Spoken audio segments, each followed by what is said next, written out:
Let's go back to the top with Tales from the Borderlands, a Telltale Games series. Superb.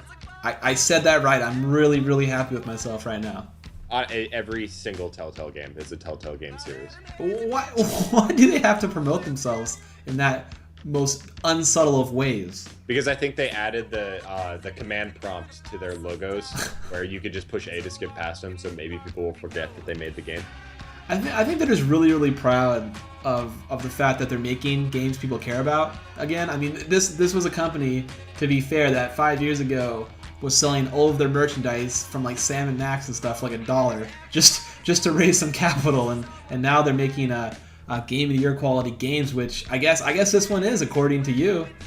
Yeah, I mean, I think that, you know, a lot of Telltale games come out in years where there's just a ton of really awesome games just coming out all the time. So Dishonored, Journey, Far Cry 3, these got a lot of the Game of the Year awards that could have unanimously gone to Walking Dead.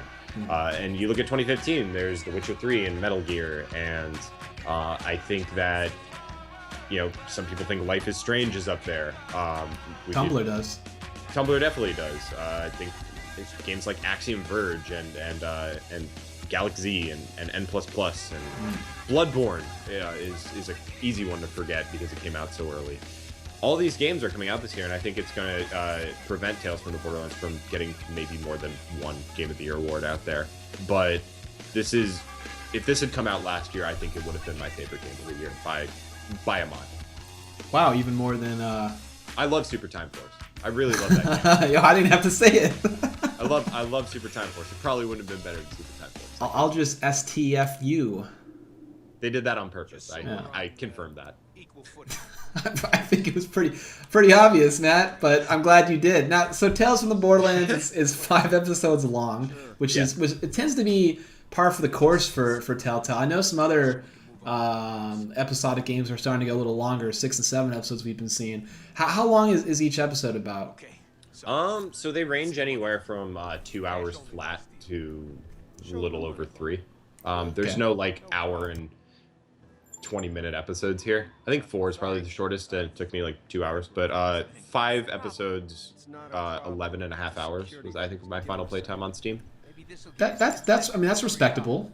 Yeah, for like a $20-$25 game, that's an excellent story.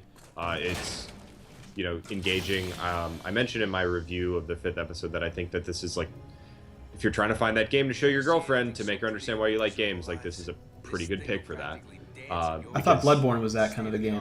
Well, you know, nothing gets the ladies happier than dog crows being slaughtered in the middle of the evening. That's true. Yeah.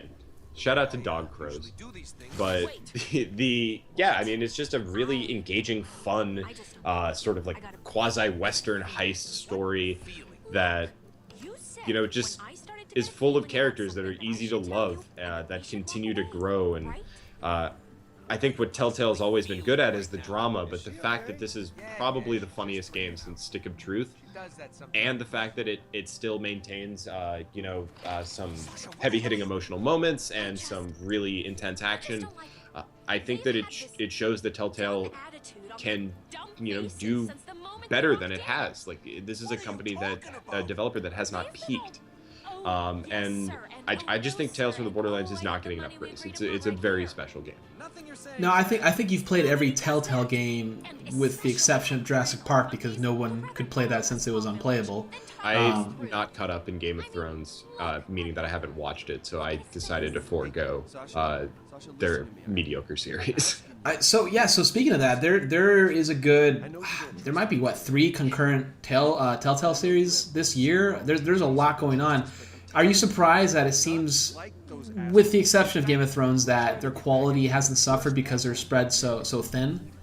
Well, here's the thing. We had this conversation a million times when Tales from the Borderlands was announced, because it seemed like Telltale was just going to fart out a Borderlands game. Mm-hmm. And then they announced Game of Thrones, and everyone was super excited. They're like, oh, this is the IP that we wanted Telltale to do. This is what we want. Like, incest and dragons and all sorts of fun lore. Especially the incest. Mostly the incest. I think that when you can have, janky cel-shaded graphic incest. It's really what the audience has been asking for. But the the fact is, Tales of the Borderlands is a better game. All indications are, I haven't played Game of Thrones, but all indications are Tales from the Borderlands is a much better game. And from what I played of Tales from the Borderlands, it's their best work, and it's shocking to me that the game that we thought was going to be subpar is not only Telltale's, probably their best work, but it is probably the best Borderlands related game. Certainly better than Borderlands 2 on Vita. But yeah, I mean, I'm always worried when developers are making a ton of games at the same time. I think Platinum Games is a really good example of that, that people are starting to bring up more and more, because they're developing like 5 games right now. But no, I mean, as long as they manage to crank out stuff like this, of this quality, to make up for some of their technical shortcomings that we all have learned to put up with, I think that they can really maintain this niche. So how does the gameplay compare to previous Telltale games? Is it fairly standard point and click? Are there any more things added? So it is fairly standard Telltale. There are a couple of exceptions. So you play as 2 characters, Fiona and Reese. Reese is a Hyperion, worksman, working his way up the corporate ranks, but not doing it, gets demoted to janitor. And Fiona is this con artist who lives on Pandora. And Fiona basically carries a wallet of cash around that occasionally will influence some choices that you make, including a choice near the end that actually changes the way the last probably 30 minutes of the game plays out. And Reese is able to scan things with his Echo Eye. It's a biomechanical eye. And so this will not only reveal secrets in the environments that you're able to walk around in, but it also is full of hilarious exposition that makes fun of Tinder and things like that. And we all know that the internet is rife for Tinder jokes. So those are 2 things. And then without spoiling anything, there's some almost fighting game style combo gameplay towards the end of it in the final battle. Basically, you'll have to you could either on the stick or the D-pad, you'll have to be up, down, right, and then press B within a certain amount of time in order to execute an action in this battle. So that was interesting, because that is something that Telltale can put in other games now and evolve their gameplay just a little bit to where it's not the same thing you've been doing over and over. But I mean, at the end of the day, these games are about the story. You make no mistake about it. A Telltale game, the name of their studio is Telltale. That's what they do. So that's why they're called Telltale. Yes, tales are stories, and they also come from the Borderlands. I thought they were little foxes that hung out with Sonic. That's Miles, actually. Okay. He's grown up, started his own company now, so he wants to go by his real name. But the story here is really the star of the show. It is hilarious. It always keeps you on your toes. And I think that is because of one specific ridiculous reason, and it's because of how ridiculous it is. I'm sure I know you haven't played yet, but you've seen all the trailers like a hawk. Mm-hmm. Right? You're always yo, have you seen that new trailer for Tales of the Borderlands? So I just think the level of ridiculousness in this game allows you to not be able to expect anything, which means that you can have bigger twists, and you can have smaller twists that hit like bigger twists in games that are more predictable, and that makes for a really awesome experience. But it seems like as the game went on, it got a little more heavy, a little more emotional. Is that true? It did. It also... So here's the thing. There are character deaths in here, and there are emotional moments. But one of the most emotional moments came in the 4th episode, and it was maybe 25 minutes before a group of people on a tour called a horse the majestical butt stallion. So, yes, it gets emotional, but the thing is, what makes this game special, I guess, the simplest way to put it is the lows hit lower because of how high the highs hit. So no other Telltale game makes you laugh this hard and then feel deep senses of loss and regret and you know, shame at times. It manages Shame. to play. There is some shame. Shame. For shame. I need a bell right now. Yeah. Yeah. Continue. Absolutely. I don't know what your bell would be for. This is why you need to watch and also play Game of Thrones, Matt. Ah, okay. I'll tell you Yeah, when let me to get go, right on okay? watching 6 seasons of that TV show. It's only going to take you 3 months. That's all. Yeah, exactly. I won't review any games, so I'm on permanent hiatus until I do Game of Thrones. But no, I mean, it plays on so many of your emotions in different ways that those emotional moments are, you know, they hit pretty hard, but you know, the writers find a way to cheer you up immediately after with some stupid line of dialogue. Or Gortys, who is the best character this year, and if we don't give her that award, it's going to be sad for me. Go. Well, You know thanks, Gordon. thanks for pandering to our Game of the Year sensibilities in the show. Well, I mean, you've seen Gortys, Steve. Yeah. Gortys is easily the best. She says meow and touched Fiona's nose within the first moments that they met. And She's adorable. she is. She really gives Monokuma a run for his money in terms of cuteness. Maybe Monami, actually. Yeah, I don't think Monokuma's that cute. Well, when he he's just murdering needs, you. he needs some Monokuma needs some braces, and then we could talk about his cuteness. He kind of has some. He's got like 18 gaps in his teeth. Mm-hmm. That's There's true. there's no crest in Danganronpa lore. Yeah. So there's some pretty cool uses of licensed music in the We need game. Gortys first. If you're looking for like Focus, 5 Rose. new We need songs Gortys back or this to whole thing's shot. put onto your phone and listen to on your commute, you could do a lot worse than the songs in the openings. And what's great about the openings is they don't always come right at the beginning. So you'll be playing the game, and there will be some sort of cutscene or maybe a quick time event or something like that, and then all of a sudden everything slows down and it plays you an awesome song. Off the top of my head, I can't necessarily name the artist, but I know that you know every one of these songs probably. Yeah, I think we got Jungles, Busy Earnin', Twin Yes. Shadows, To the Top. There's some good tunes. To the Top is the best. That is the best. I'm happy. Basically, here's the way of saying it without spoiling too much. At some point, you go into space, I'll give you a and boost. To the Top makes for an amazing song to launch into space with.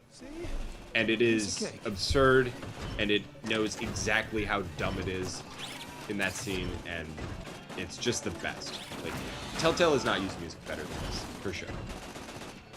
It's really nice for them to hear that they're turning to licensed music, because they seem to be very kind of stuck on using orchestrated music, which wasn't always the best in their game. So it's a nice turn to see them trying to be more modern. Well, we talked about this with Assassin's Creed Syndicate, but the fact that I didn't remember any of the music in that, and like I don't really remember any of the Walking Dead music. I remember the opening vaguely to Wolf Among Us, but other than that, like, you know, they're not necessarily notable for their oral passions. Yeah, I'm a huge fan of using licensed music in movies and TV shows, and really any form of media, especially games. As you said, I think you remember it better, and if you remember a song better, you remember the scene better that it was used in. I mean, when you got your first neon pink iPod Mini, Steve, when with the metal and then you dent it one time and it still works. It was still beautiful. Yeah, absolutely, and you got like weird wax on your terrible earbuds where the foam never fit on them, so nobody used the foam, and then the metal would jab you in the ear hole. But on your first iPod Mini, wouldn't you say that all of the songs were from Tony Hawk games? I would. Like how much CKY did you listen to from the Tony Hawk games? Oh, I'm a big Don Vito fan, Matt, so plenty of it. Absolutely. Don Vito. Lots of him. That terrible band from wherever they're from. But no, I mean, you remember licensed music, and it often influences your tastes. You know, I listened to a fair amount of punk rock growing up because of the Tony Hawk games. And, you know, I listened to, you know, Busy Earnin' and To the Top, just because they make me think of this game, and that makes the song better. And I think, you know, it's really hard to pinpoint a flaw with this one. I think the main thing is that, you know, Telltale they can't. They're spread so thin that they can't take a break and work on their engine, but they need to work on their engine. I don't think you could ever give one of their games, no matter how good the story is, a five. If you know, even on PC where they're running at 60s, there's awkward animations and all sorts of stuff. I mean, once maybe one day they could take a break and rework that engine or staff up, because they certainly make enough games to make money. You know, and fix that engine. I think that's when you could really see them shine, as long as you know, their storytelling remains on the same level. But that's really the only flaw I can think of with this game. Some people thought the 4th episode was bad. I think that's insane. Just because, you know, there wasn't a big twist doesn't mean it's a bad story. Telltale usually has 4th episodes that are weaker in history. Some people say it's like a curse of 4s, but I think that, you know, there's a meaningful you know, character moment there. Maybe the most emotional moment of the series is in there. I think the butt stallion joke is still one of the best things I've heard in a video game in a long time. There's all sorts of great stuff in the 4th episode. So even though I gave that a 4 compared to 4.5s for literally the rest of the series, it was, you know, just because it wasn't as action-packed as the rest, but a 4 is a great game.